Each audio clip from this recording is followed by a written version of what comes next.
Hello all, welcome to our channel Siri educational world. ఇంతకుముందు class వరకు మనం 8th class social 11th lesson part A జాతీయోద్యమం తొలి దశ చూసాం కదండి. ఈ క్లాస్లో వచ్చేసి 11th లెసన్ పార్ట్ బి జాతీయోద్యమం మలి దశ 1919 to 1947 ఇందులో ఉన్న బిట్స్ని చూద్దాము. ఫస్ట్ వన్, 1915లో గాంధీజీ దక్షిణాఫ్రికా నుంచి భారతదేశానికి తిరిగి వచ్చాడు. నెక్స్ట్, భారతదేశంలో మహాత్మా గాంధీ దేశం మొత్తం తిరుగుతూ ప్రజలను, వారి పరిస్థితులను, అవసరాలను అర్థం చేసుకుంటూ మొదటి సంవత్సరం గడిపాడు. గాంధీజీ 1915లో దక్షిణాఫ్రికా నుంచి ఇండియాకి తిరిగి వచ్చాడు కదండి. వచ్చిన తర్వాత ఫస్ట్ 1 year కూడా తను ఇండియా మొత్తం తిరుగుతూ ఇక్కడి యొక్క ప్రజలు, వారి పరిస్థితులు, అవసరాలను అర్థం చేసుకుంటూ గడపడం జరిగింది. నెక్స్ట్, మొదట అతను చంపారన్, కేడాలలో అధిక పన్నులు దోపిడీ చేసే విధానాలకు వ్యతిరేకంగా రైతాంగ పోరాటానికి నాయకత్వం వహించాడు. ఓకేనా. ఇతను ఈ 1 year గడిపిన తర్వాత ఫస్ట్ చేసింది ఏంటండి, అతను చంపారన్, కేడాలలో అధిక పన్నులు అండ్ దోపిడీ చేసేటటువంటి విధానాలకు వ్యతిరేకంగా రైతాంగ పోరాటానికి నాయకత్వం వహించడం జరిగింది. నెక్స్ట్, అహ్మదాబాద్లో 1918లో మిల్లు కార్మికుల సమ్మెకు విజయవంతంగా నాయకత్వం వహించాడు. ఎక్కడండి, అహ్మదాబాద్లో. ఏ ఇయర్లో? 1918లో మిల్లు కార్మికుల సమ్మెకు విజయవంతంగా గాంధీజీ నాయకత్వం వహించడం జరిగింది. నెక్స్ట్, జీవితాంతం అతనితో కలిసి పనిచేసిన రాజేంద్ర ప్రసాద్, వల్లభాయ్ పటేల్ వంటి నాయకులతో గాంధీజీకి ఈ ఉద్యమాలతో పరిచయం ఏర్పడింది. నెక్స్ట్, గాంధీజీ 1917లో చంపారన్ ఆందోళన ఏరిడి 1917లో అండ్ 1918లో కేడా నిరసనలు అండ్ 1918 అహ్మదాబాద్ నూలు మిల్లు కార్మికుల సమ్మె వంటి కార్యక్రమాలను చేపట్టడం జరిగింది. అండ్ 1919లో బ్రిటిష్ ప్రభుత్వం చేసినటువంటి రౌలట్ చట్టానికి వ్యతిరేకంగా సత్యాగ్రహానికి పిలుపునిచ్చాడు. ఏ ఇయర్లో? 1919లో బ్రిటిష్ ప్రభుత్వం చేసినటువంటి చట్టం, ఏ చట్టం అనేది? రౌలట్ చట్టానికి వ్యతిరేకంగా సత్యాగ్రహానికి పిలుపునివ్వడం జరిగింది.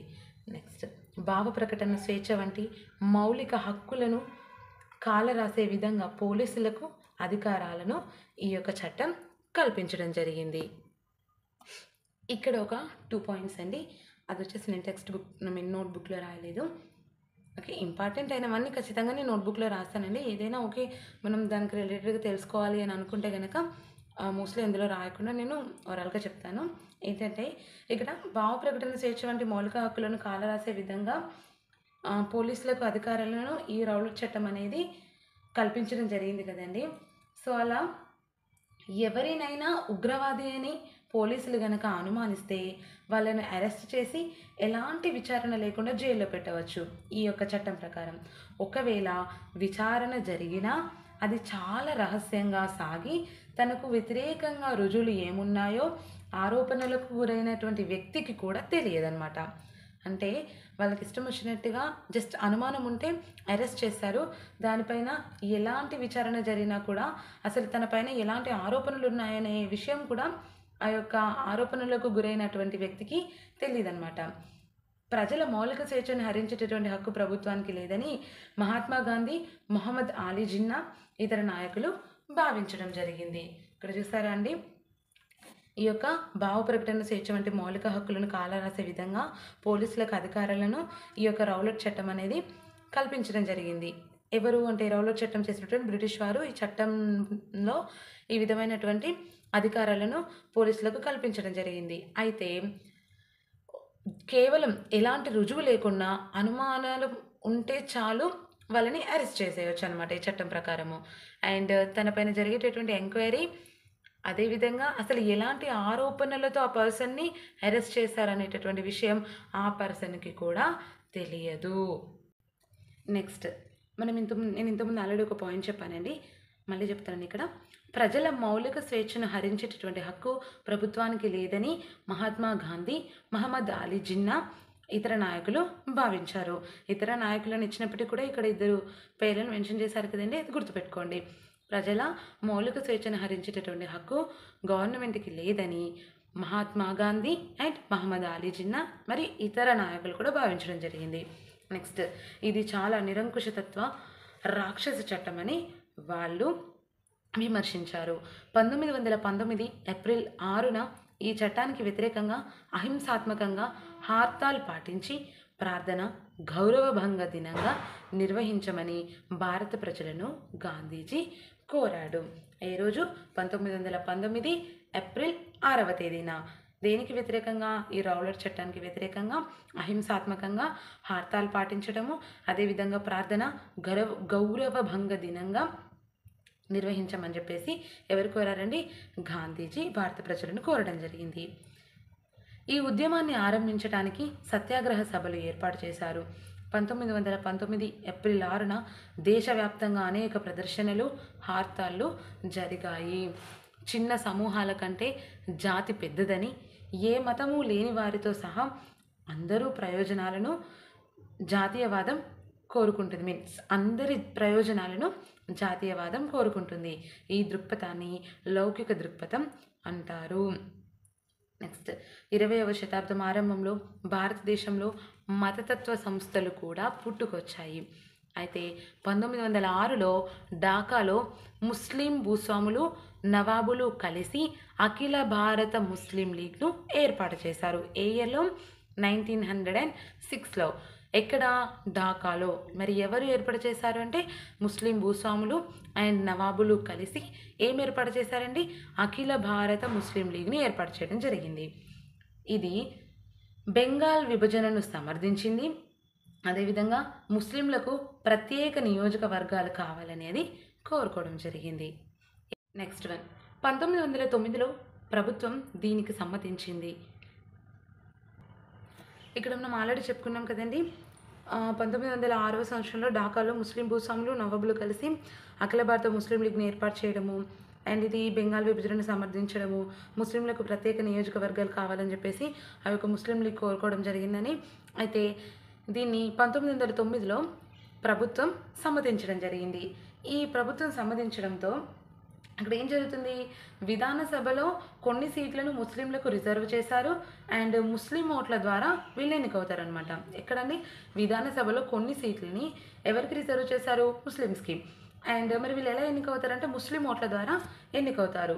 తమ మత బృందాలకు కొన్ని ప్రయోజనాలను సమకూర్చడం ద్వారా రాజకీయ నాయకులు అనుచర వర్గాన్ని ఏర్పరచుకునే విధంగా ఇది ప్రేరేపించడం జరిగింది. నెక్స్ట్, హిందువులను ఏకం చేసేటటువంటి ఉద్దేశంతో ఇతర మతాలకు మారినటువంటి వారిని తిరిగి హిందువులుగా మార్చే ఉద్దేశంతో 1915లో హిందూ మహాసభ ఏర్పడడం జరిగింది. And next one, Pandit Madan Mohan Malaviya వంటి నాయకులు దీనికి నేతృత్వం వహించారు. అండ్ భారతదేశంలో ముస్లిం లీగ్ ఇతర మత బృందాలకు జవాబుగా వీరు దీన్ని ఏర్పాటు చేయడం జరిగింది. ఇదేంటండి? హిందూ మహాసభ ఏర్పడింది కదా 1915వ సంవత్సరంలో. ఎందుకు ఏర్పాటు చేశారు? హిందువులని ఏకం చేసేటటువంటి ఉద్దేశంతో, ఇతర మతాలకు మారినటువంటి వారిని తిరిగి హిందువులుగా మార్చేటటువంటి ఉద్దేశంతో 1915లో హిందూ మహాసభ ఏర్పడింది. అయితే పండిత్ మదన్ మోహన్ మాలవీయ వంటి నాయకులు ఈ యొక్క సభకి నేతృత్వం వహించడం జరిగింది. అయితే భారతదేశంలో ముస్లిం లీగ్ ఇతర మత బృందాలకు జవాబు చెప్పే విధంగా ఈ యొక్క హిందూ మహాసభ అనేది 1915లో ఏర్పాటు చేశారు.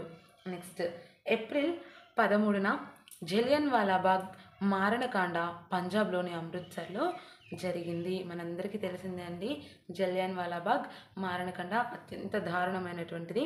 ఇది ఏ రోజు జరిగిందండి? ఏప్రిల్ 13న. ఎక్కడ? పంజాబ్లోని అమృత్సర్లో జరిగింది. ప్రజలు నిర్వహిస్తున్నటువంటి శాంతియుత సమావేశంపై జనరల్ డయ్యర్ కాల్పులకు ఆదేశించాడు. ఈ కాల్పుల్లో సుమారు 400 మంది చనిపోయారు అండ్ అదేవిధంగా వేలాది మంది గాయపడ్డారు. ఈ మారణకాండ గురించి తెలుసుకున్నటువంటి రవీంద్రనాథ్ ఠాగూర్ దేశ ప్రజల బాధను ఆక్రోశాన్ని తెలియజేయడం కోసం తనకిచ్చినటువంటి నైట్హుడ్ అనేటటువంటి బిరుదుని పరిత్యజించడం జరిగింది. ఎవరు? రవీంద్రనాథ్ ఠాగూర్ గారు ఈ యొక్క మారణకాండ గురించి తెలుసుకొని దేశ ప్రజల బాధను ఆక్రోశాన్ని తెలియజేయడం కోసం అని చెప్పేసి తనకిచ్చినటువంటి నైట్హుడ్ని పరిత్యజించారు. ఇటువంటి వాటిలో ఖిలాఫత్ సమస్య ఒకటి. బ్రిటన్ 1920లో కఠినమైనటువంటి ఒప్పందాన్ని టర్కీ సుల్తాన్పై రుద్దింది. టర్కీ సుల్తాన్ని ఖలీఫా అని చెప్పేసి పిలవడం జరుగుతుందండి. 1920లో కఠినమైనటువంటి ఒప్పందాన్ని టర్కీ సుల్తాన్పై రుద్దడం జరిగింది. ఎవరు? బ్రిటన్ వారు. అయితే ఇక్కడ టర్కీ సుల్తాన్ని ఏమంటారు? ఖలీఫా అని చెప్పేసి అంటారు. ఇక్కడ జలియన్వాలాబాగ్ హత్యాకాండని ఏ విధంగానైతే అంటే దానిపైన ఏ విధంగానైతే ప్రజలు తీవ్రమైనటువంటి వ్యతిరేకతను వ్యక్తపరిచారో దీని పట్ల కూడా తీవ్రమైనటువంటి వ్యతిరేకతను వ్యక్తపరిచారు. మునుపటి ఒట్టోమన్ సామ్రాజ్యంలోని ముస్లిం పవిత్ర స్థలాలపైన నియంత్రణ ఖలీఫాకే ఉండాలని చెప్పేసి భారతీయ ముస్లింలు కోరుకోవడం జరిగింది. అయితే ఖిలాఫత్ ఆందోళనకు నాయకత్వం వహిస్తున్నటువంటి మహమ్మద్ అలీ అండ్ షౌకత్ అలీలు పూర్తి స్థాయిలో సహాయ నిరాకరణ ఉద్యమాన్ని చేపట్టాలని భావించారు. ఎవరండి? ఖిలాఫత్ ఆందోళనకు నాయకత్వం వహిస్తున్నటువంటి మహమ్మద్ అలీ అండ్ షౌకత్ అలీలు పూర్తి స్థాయిలో సహాయ నిరాకరణ ఉద్యమం చేపట్టాలని చెప్పేసి భావించారు. నెక్స్ట్ వన్, గాంధీజీ వారి పిలుపుకి పూర్తి స్థాయి మద్దతు ఇచ్చారు.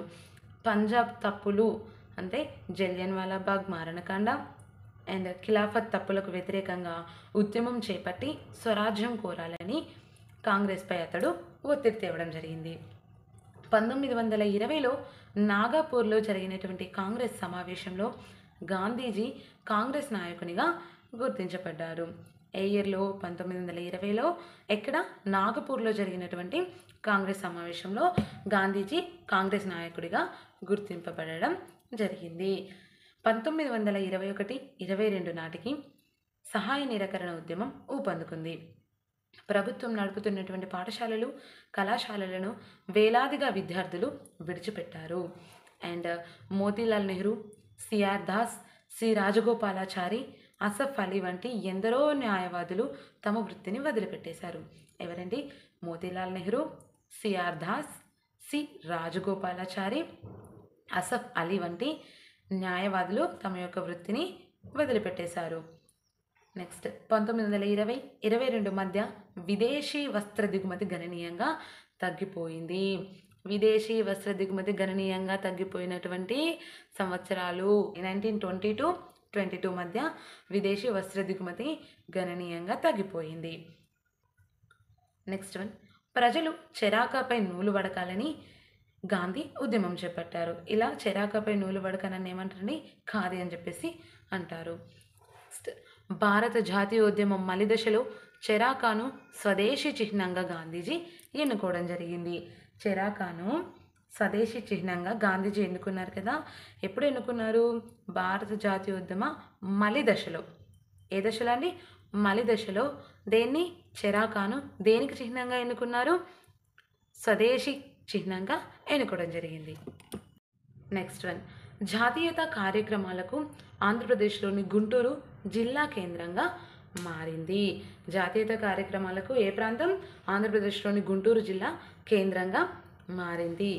ఇందులో విద్యార్థులకే కాక వ్యాపారస్తులు, రైతులు పెద్ద ఎత్తున పాల్గొన్నారు. అండ్ సహాయ నిరాకరణ ఉద్యమంలో చెప్పుకోదగినది చీరాల పేరాల ఉద్యమం. సహాయ నిరాకరణ ఉద్యమంలో చెప్పుకోదగింది ఏంటండి? చీరాల పేరాల ఉద్యమం. నెక్స్ట్, దుగ్గిరాల గోపాలకృష్ణయ్య నాయకత్వంలో 15,000 మంది పన్ను కట్టడానికి నిరాకరించి ఊరును వదిలిపెట్టారు. అండ్ ఊరి బయట రామ్నగర్ పేరుతో కొత్త నివాసం ఏర్పాటు చేసి 11 నెలలు అక్కడే ఉన్నారు.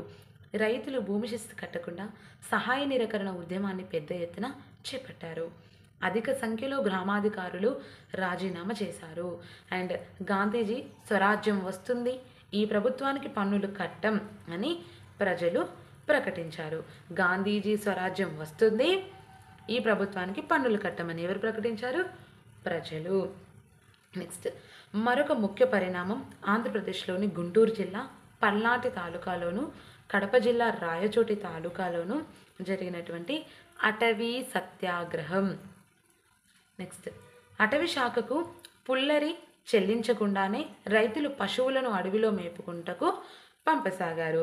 అయితే పల్నాడులోని అనేక గ్రామాలలో ప్రజలు గాంధీ రాజ్యాన్ని ప్రకటించి పోలీస్ బృందాలపై దాడులు చేయసాగారు. ఇక్కడ దీనికి సంబంధించి ఒక ఎగ్జాంపుల్ ఇచ్చారండి.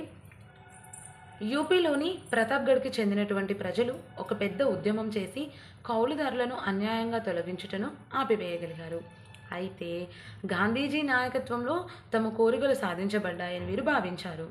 మరికొన్ని సందర్భాలలో గాంధీజీ పేరు చెప్పి ఆదివాసీలు, రైతాంగం గాంధీజీ ఆదర్శాలకు విరుద్ధమైనటువంటి చర్యలను చేపట్టారు. నెక్స్ట్ 1922లో చౌరీ చౌరాలో రైతుల గుంపు పోలీస్ స్టేషన్కు నిప్పు పెట్టడం వల్ల 22 మంది పోలీసులు చనిపోయారు. ఎంతమంది? 22 మంది పోలీసులు చనిపోయారు. ఎక్కడండి? చౌరీ చౌరాలో రైతుల గుంపు పోలీస్ స్టేషన్కు నింపు పెట్టడం వల్ల 1922లో 22 మంది పోలీసులు చనిపోయారు. ఈజీగా గుర్తుపెట్టుకోవచ్చండి. చౌరీ చౌర సంఘటన ఎప్పుడు జరిగింది? 1922లో. ఎంతమంది పోలీసులు చనిపోయారు? 22 మంది. మరి నిప్పు పెట్టింది ఎవరండి పోలీస్ స్టేషన్కి? రైతుల యొక్క సమూహం. సహాయ నిరాకరణోద్యమాన్ని అర్ధాంతరంగా ఆపేశాడు. Next point, CR Das, Motilal Nehru వంటి ఇతర నాయకులు కాంగ్రెస్ ఎన్నికల్లో పోటీ చేసి విధాన సభలోకి ప్రవేశించి ప్రభుత్వ విధానాలను ప్రభావితం చేయాలని వాదించారు. 1920ల మధ్యకాలంలో గాంధేయవాదులు గ్రామాల్లో చేపట్టినటువంటి సామాజిక కార్యక్రమాల ద్వారా తమ మద్దతును విస్తృతపరచుకోగలిగారు. 1930లో శాసనోల్లంఘన ఉద్యమాన్ని ప్రారంభించడానికి ఇదెంతగానో ఉపయోగపడింది. అండ్ 1920ల మధ్యకాలంలో 2 ముఖ్యమైన పరిణామాలు చోటు చేసుకున్నాయండి. అందులో ఫస్ట్ వన్ వచ్చేసి హిందూ సాంస్కృతిక సంస్థలైనటువంటి రాష్ట్రీయ స్వయం సేవక్ సంఘ్ ఆర్ఎస్ఎస్, రాష్ట్రీయ స్వయం సేవక్ సంఘ్ ఏర్పడడం. ఇదేంటి? హిందూ సాంస్కృతిక సంస్థలైనటువంటి రాష్ట్రీయ స్వయం సేవక్ సంఘ్ ఏర్పడము. అండ్ సెకండ్ వన్ వచ్చేసి భారత కమ్యూనిస్ట్ పార్టీ ఏర్పడము. భారత కమ్యూనిస్ట్ పార్టీ ఏర్పడము. ఈ 2 కూడా ఎప్పుడు జరిగాయి? 1920ల మధ్యకాలంలో చోటు చేసుకున్నటువంటి 2 ముఖ్యమైనటువంటి పరిణామాలు ఇవి.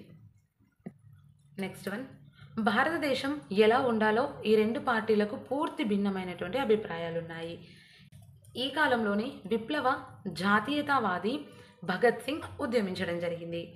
అండ్ ఉప్పు సత్యాగ్రహం 1930 నుంచి 32 వరకు జరిగిందండి. జవహర్లాల్ నెహ్రూ అధ్యక్షుడిగా భారత జాతీయ కాంగ్రెస్ 1929లో లాహోర్లో సమావేశమయ్యింది. ఈ సమావేశంలో సంపూర్ణ స్వరాజ్యం సాధించడం తన లక్ష్యమని కాంగ్రెస్ ప్రకటించింది. ఏ సమావేశంలో అండి? కాంగ్రెస్ 1929లో లాహోర్లో సమావేశమైంది కదా. సో ఈ సమావేశంలో సంపూర్ణ స్వరాజ్యం సాధించడం తమ లక్ష్యమని కాంగ్రెస్ పేర్కొనడం జరిగింది. దాన్ని సాధించుటకు శాసనోల్లంఘన ఉద్యమం మొదలు పెట్టాలని కూడా తీర్మానించారు.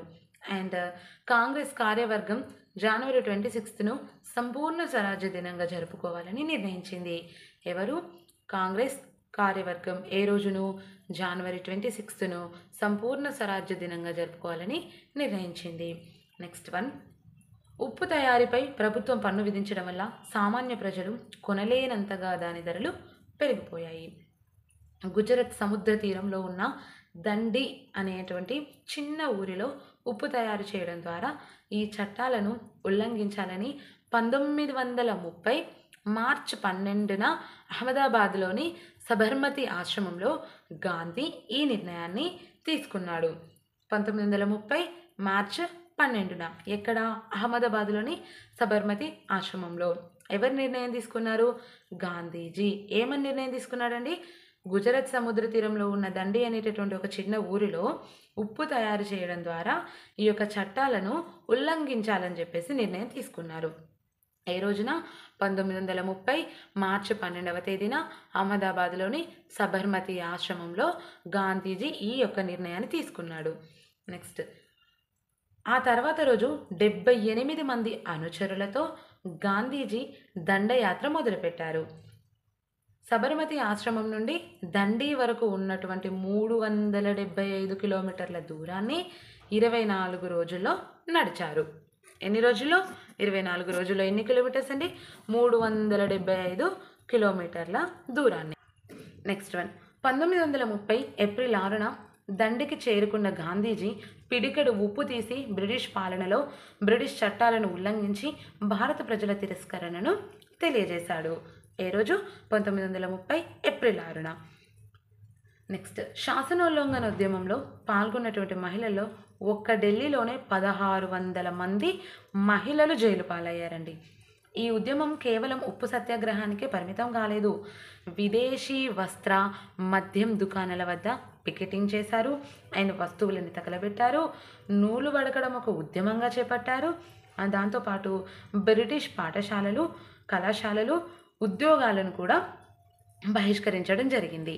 నెక్స్ట్, ప్రభుత్వం నిరాయుధులైనటువంటి స్త్రీలు, పురుషులపై లాఠీలు జులిపించడం, కాల్పులు జరపడం వంటి వాటితో విరుచుకుపడింది. అయితే గాంధీజీ ఇతర కాంగ్రెస్ నాయకులతో పాటు 90,000 మందికి పైగా సత్యాగ్రహులు చెరసాల పాలయ్యారు. అండ్ పోలీసు కాల్పుల్లో 110 మంది చనిపోయారు, 300కు పైగా గాయపడ్డారు.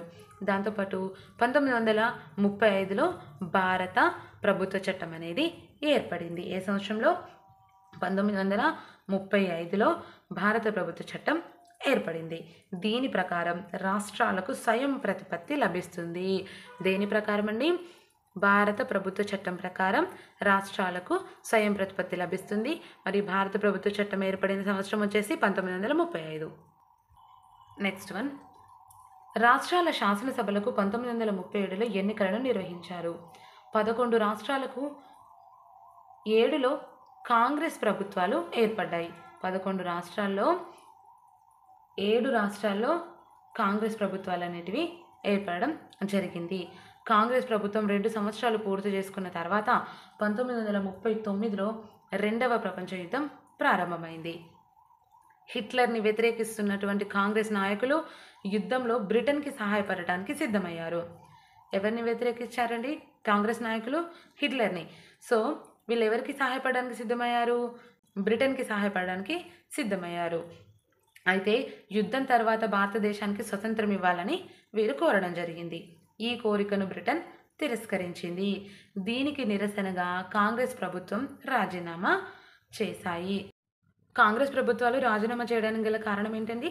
హిట్లర్ని వ్యతిరేకిస్తున్నటువంటి కాంగ్రెస్ నాయకులు రెండవ ప్రపంచ యుద్ధంలో బ్రిటన్కి హెల్ప్ చేయడానికి సిద్ధమయ్యారు.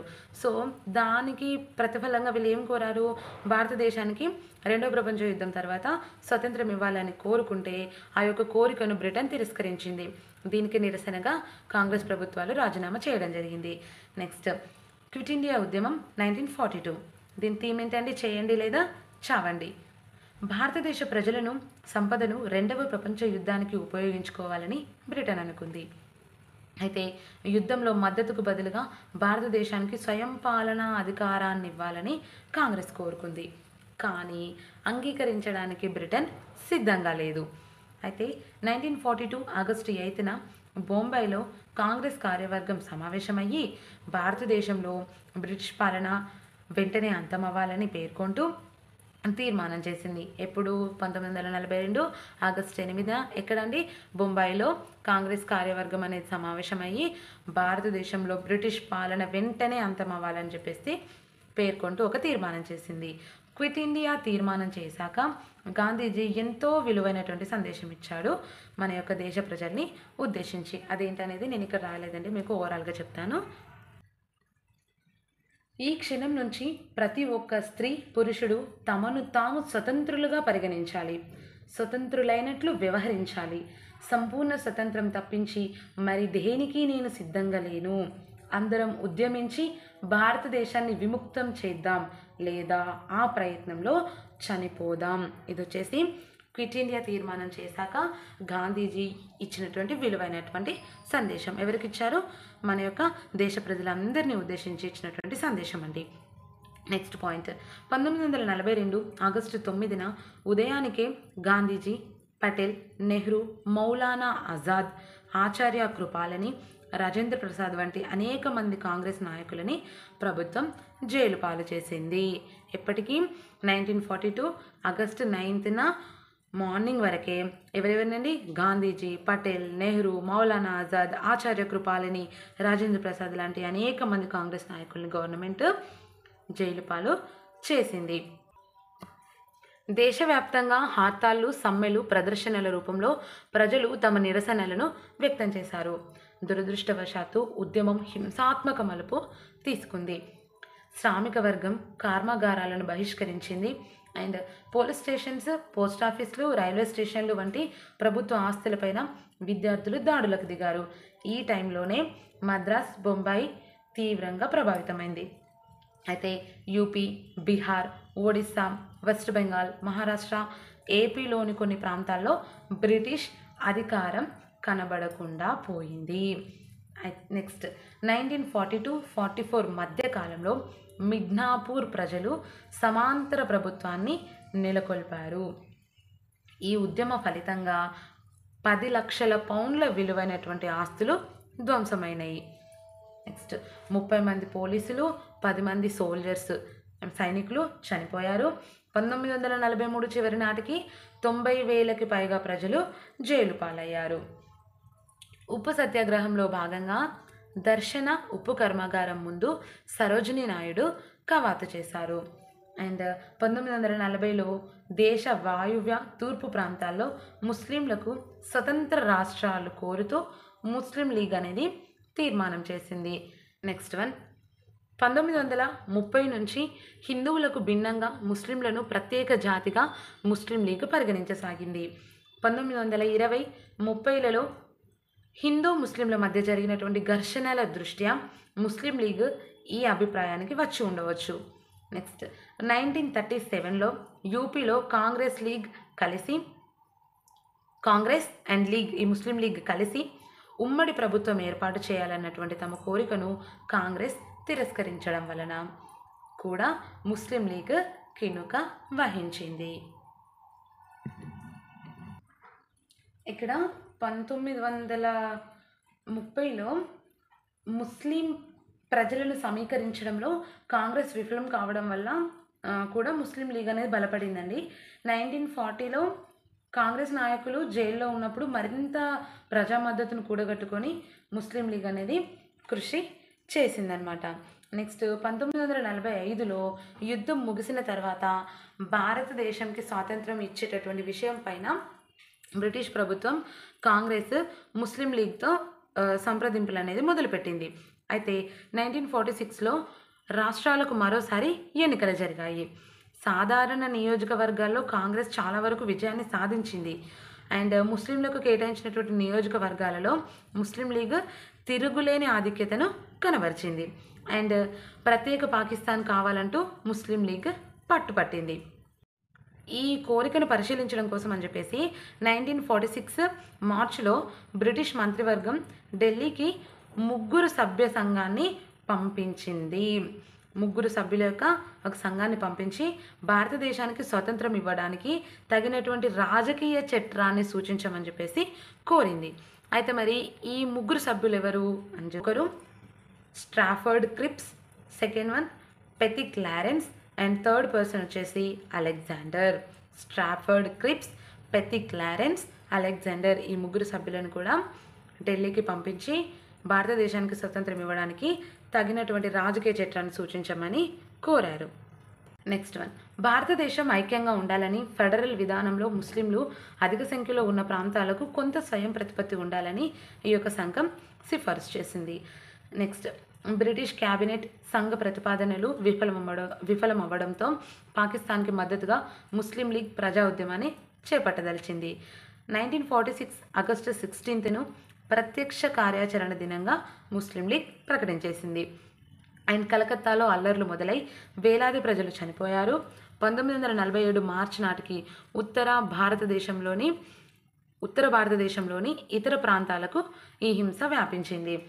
అండ్ 1947 ఆరంభంలో వైస్రాయిగా నియమితులైనటువంటి లార్డ్ లూయి మౌంట్ బాటన్ ముస్లిం లీగ్, కాంగ్రెస్ పార్టీల మధ్య విభేదాలను పరిష్కరించలేకపోయాడు. అండ్ 1947 ఆగస్టు 15th భారతదేశానికి ఇండిపెండెన్స్ వచ్చేసింది. ఆగస్టు 14th పాకిస్తాన్ తన యొక్క ఇండిపెండెన్స్ డేగా జరుపుకోవడం జరుగుతుంది. అండ్ దేశ విభజన తర్వాత జరిగినటువంటి అల్లర్లలో లక్షలాది మంది ప్రజలు తమ ఇల్లు వదిలిపోవాల్సి వచ్చింది. వీరు తమ జన్మ ప్రదేశాల నుంచి వేరు చేయబడి తమకు తెలియని దేశంలో కాందీషీకులు అయినారు. ఇక్కడ రెండవ ప్రపంచ యుద్ధం గురించి కొన్ని బిట్స్ ఇచ్చారండి. రెండవ ప్రపంచ యుద్ధం జరిగిన కాలం 1939 to 45 కదా. ఇక్కడ హిట్లర్ నేతృత్వంలో నాజీ పార్టీ ప్రపంచమంతటిని తన ఆధీనంలోకి తెచ్చుకోవాలనేటటువంటి ఉద్దేశంతో బ్రిటన్, ఫ్రాన్స్, సోవియట్ రష్యా ఇతర దేశాలపైన యుద్ధం ప్రకటించింది.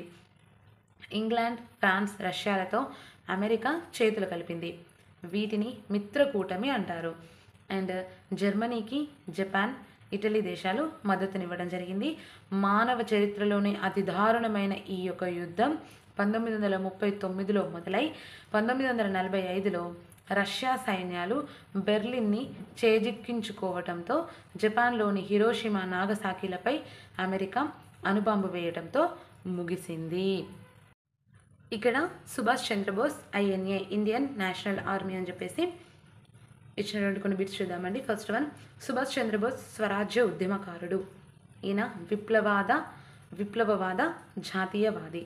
అతను రాస్ బిహారీ బోస్ సహకారంతో బర్మా, అండమాన్లలో భారత జాతీయ సైన్యాన్ని ఏర్పాటు చేశాడు.